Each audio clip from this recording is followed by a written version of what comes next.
پہلی بات یہ کہ مروان کون تھا؟ مروان حضرت عثمان غنی رضی اللہ تعالیٰ عنہ کے چچا حکم کا بیٹا تھا، سگا چچا زاد تھا، اور نبی کریم علیہ السلام نے اس کے باپ کو شہر بدر کیا تھا طائف میں، اور بعد میں حکم دیا تھا کہ جو میرے بعد ہوں گے میرے خلفاء وہ اس کو اور زیادہ دور کریں گے۔ پہلے دونوں خلفاء نے نبی پاک علیہ السلام کی ہدایت کے مطابق اس کو اور دور کیا تھا، اور حضرت عثمان غنی رضی اللہ تعالیٰ عنہ اس کو واپس لے آئے تھے۔ علامہ بدر الدین عینی آپ کی کتاب عمدۃ القاری شرح بخاری، اس کے اندر جس وقت کہ حضرت عبد الرحمن ابن عوف رضی اللہ تعالیٰ کو ان کی طرف سے کوئی تھریٹ ملا تو جناب سیدہ عائشہ رضی اللہ تعالیٰ عنہ کہنے لگی، آپ کا ارشاد مبارک ہے کہ یہ شجرہ خبیثہ جو قرآن مجید میں آیا ہے نا، یہ مروان اور مروان کا باپ اس سے مراد ہے، یہ خبیث ابن خبیث ابن خبیث۔ انہوں نے فرمایا یہ ملعون بن ملعون بن ملعون ہے۔ صاحب روح المعانی نے بعد ذالک زنیم اس کی تفسیر میں ایک ایسی تفسیر لکھی ہے جو میں اس وقت بیان نہیں کر سکتا، جس نے اہل علم حضرات صبح نکال کے دیکھیں۔ حکم کے اندر وہ عیب بتلایا ہے کہ نہ وہ انسانی شرافت میں کسی طرح کھپتا ہے، نہ انسانی معاشرہ اس کی کسی طرح قبول کرتا ہے۔ دنیا کا ذلیل ترین کام ہے جو اس آدمی کے ذمہ ہے۔ جب یہ واپس لے آئے ان کو، اس صحابہ کرام رضوان اللہ تعالی اجمعین نے پوچھا کہ آپ ان کو کیوں واپس لے آئے جب سرکار نے ان کو نکالا بھی تھا اور حق ایک کو حکم دیا تھا اس کو دور کرنا؟ تو انہوں نے جواب میں ارشاد فرمایا حضرت عثمان غنی رضی اللہ تعالیٰ نے کہ سرکار نے مجھ سے وعدہ فرمایا تھا، میں نے درخواست کی تھی، سرکار نے وعدہ فرمایا تھا کہ میں انہیں واپس بلا لوں گا، لیکن اس کے راوی اکیلے حضرت عثمان غنی رضی اللہ تعالیٰ۔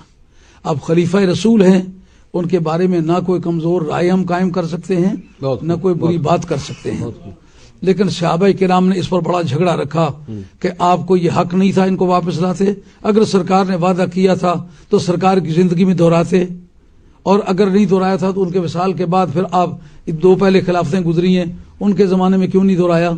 بہرحال یہ صحابہ کرام اور خلفائے راشدین کی باہمی گفتگو ہے، اس بارے میں ہم حصہ دار نہیں ہیں۔ اس کو بلا کے بھی لائے اور اس کو بیٹی کا رشتہ بھی دیا۔ اس کے بعد علامہ بدر الدین عینی نے اس بات کا ذکر کیا کہ جو باغ فدق نبی کریم علیہ الصلوۃ والسلام کے حوالے سے جناب سیدہ خاتون جنت نے مانگا تھا، مولا مرتضیٰ ان کے ساتھ تھے، ان کو کہا گیا تھا کہ اسلامک لا کی رولنگ یہ ہے۔ اس پر بھی محدثین کو کافی اختلاف ہوا کہ رولنگ کا سب سے بڑا جاننے والا تو حضرت علی مرتضیٰ ہے، قانون وراثت کے تو سارے فیصلے وہ کرتے رہے ہیں، ان کو کیوں پتہ نہیں؟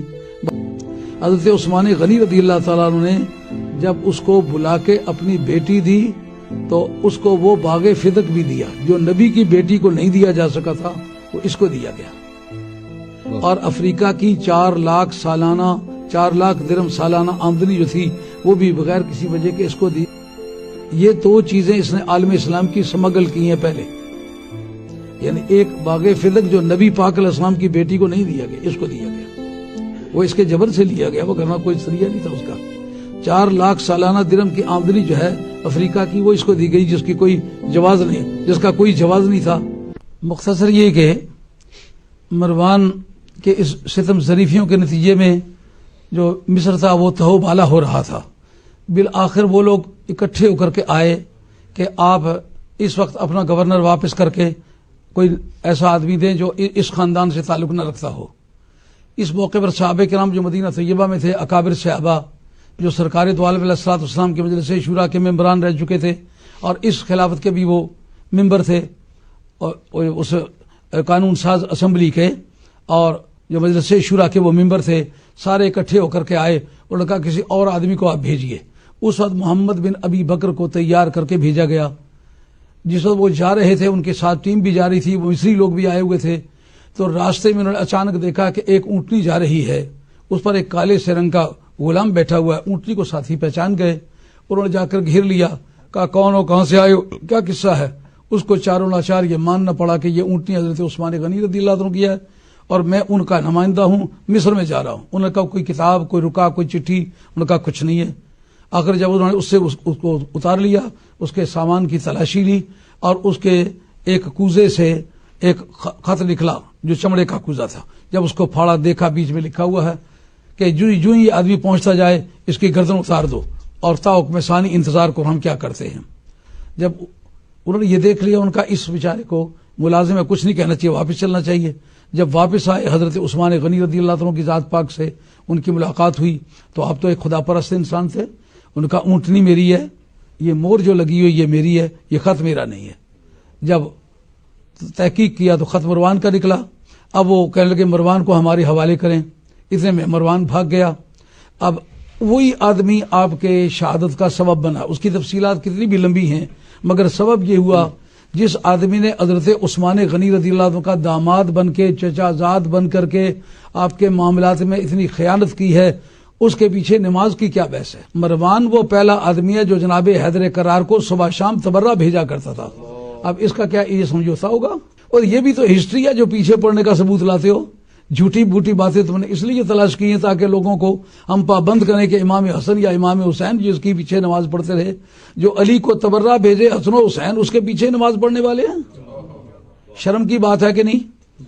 یہ آدمی جو تھا، یہ آدمی حضرت حیدر کرار کے بارے میں نفرت کا دائی تھا، اور یہ بات جو کہا ہے نا وہ خبیث ابن خبیث ہے، یہ مستدرک کے اندر یہ حدیث موجود ہے جو حضرت سیدہ عائشہ رضی اللہ عنہا کہتی ہیں کہ اس کے بارے میں اس وقت جس وقت یہ یزید کو خلیفہ بنایا جانے لگا تو امیدوار تھے حضرت عبد الرحمن ابن ابی بکر، تو ان کو ان کی یہ پریشانی پیش آئی، آمنے سامنے آئے۔ انہوں نے کہا کہ تم نے یزید کو خلیفہ بنایا، یہ ایسا بدترین آدمی ہے جس کا کوئی زندگی کا ایک کام بچپنے سے لے کر اس وقت تک مسلمان والا نہیں ہے۔ انہوں نے کہا تم نہیں ہو جن کے بارے میں قرآن مجید کی آیت مذمت کے طور پر آئی ہے اف لکما، تو تم اپنے والدین کی نافرمانی کرتے ہو، بے ادبی کرتے ہو۔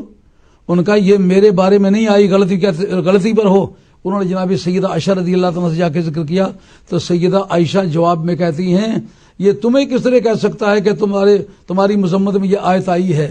یہ تو وہ شخص ہے جس کے باپ کو بھی ملعون کہا گیا ہے، جس کے بیٹے کو بھی ملعون کہا گیا ہے، شجرہ ملعونہ۔